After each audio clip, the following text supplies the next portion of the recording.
假高中，真歧視，政府當我好無知，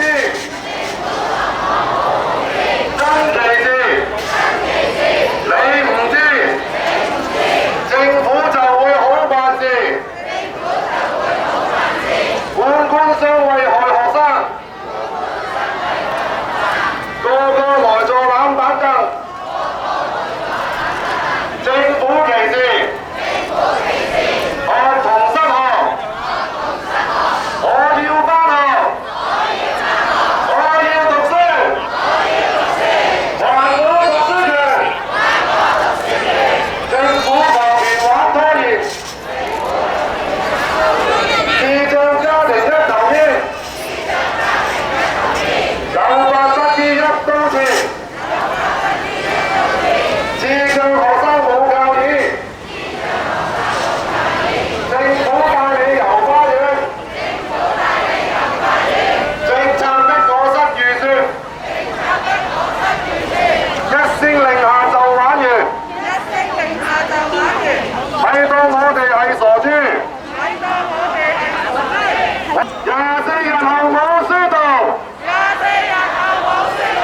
諗起就會唔舒服。假高中，真歧視。我哋今日咁辛苦走出嚟，就係因為要討回一個公道，要討回一個就學權。點解18歲我哋嘅智障子女係冇書讀，但係主流學校係冇呢個框架限制嘅？點解要我哋18歲就要咁，仲要咁淒涼，今日咁樣大雨個天都陪我哋一齊喊住咁走出嚟？係咪就係正如教育局所講嘅，因為佢哋唔需要考試，所以讀到18歲就要離校？各位家長、各位小朋友，今日天氣咁差，都要大家出嚟請願呢，其實情況真係非常之唔理想。我哋上次呢，因為時間問題，所以上一次嗰個會呢係未能夠入到去正題去討論，所以今日我哋開嗰個會。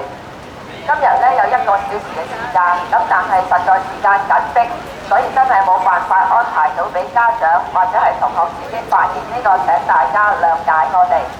但係呢，我哋委員會呢係好支持大家嘅訴求，亦都已經有委員呢入咗信，就提出一個動議，就係要政府凍結呢個措施，先凍結咗先，即係話嚟緊9月呢。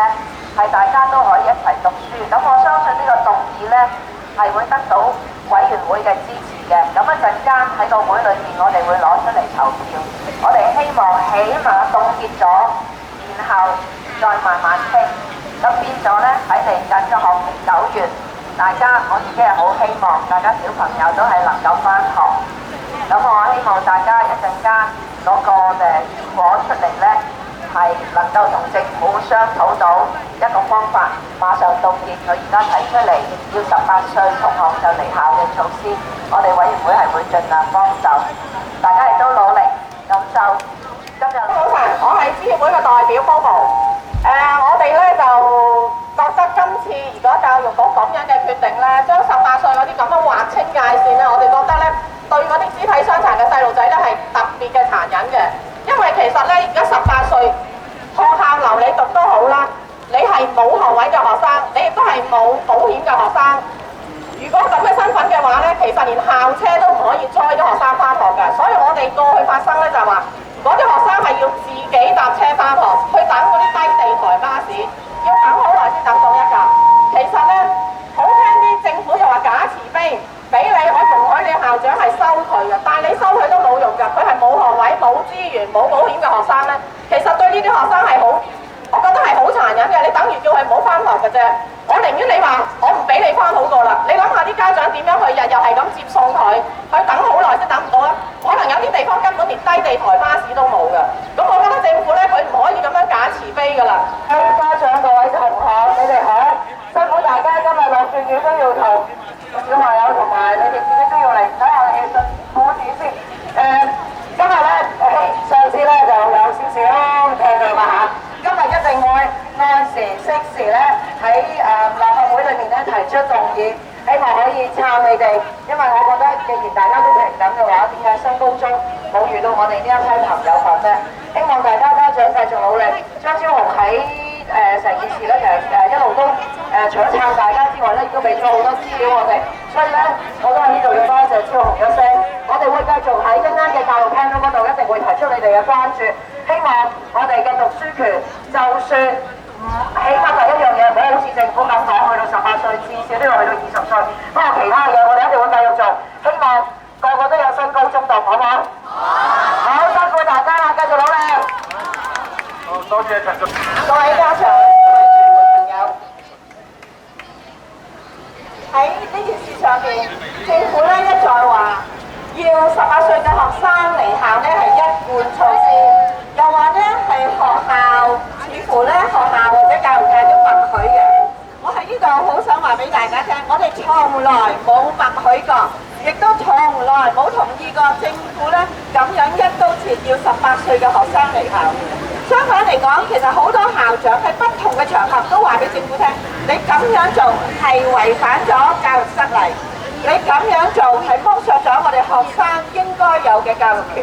但係喺呢件事上邊，教育局係一意孤行，呢個係我哋唔能夠忍受嘅。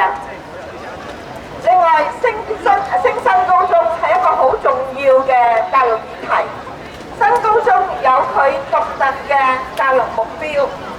而家喺呢個咁嘅情形下邊，你用18歲就令到呢一條線就令到我哋本來應該升新高中嘅中3學生失咗呢個權，呢個亦都係我哋教育界唔能夠接受嘅。我好希望我哋教育局喺呢個時候真係靜心放低佢而家所設定嘅一啲不合理嘅措施同埋政策，好能夠謙虛咁樣聽我哋專業教育同工嘅意見，大家一齊喺呢件事上邊達到一啲嘅共識。不過當然第一件事喺今年係唔可以有任何措施令到我哋18歲嘅學生要求讀書嘅學生失學嘅，我哋一定要繼續堅持。同埋咧，我哋係想請阿孫明揚局長咧係落車接信㗎。我哋想請阿孫明揚局長落車接信嘅，孫明揚已經嚟到啦。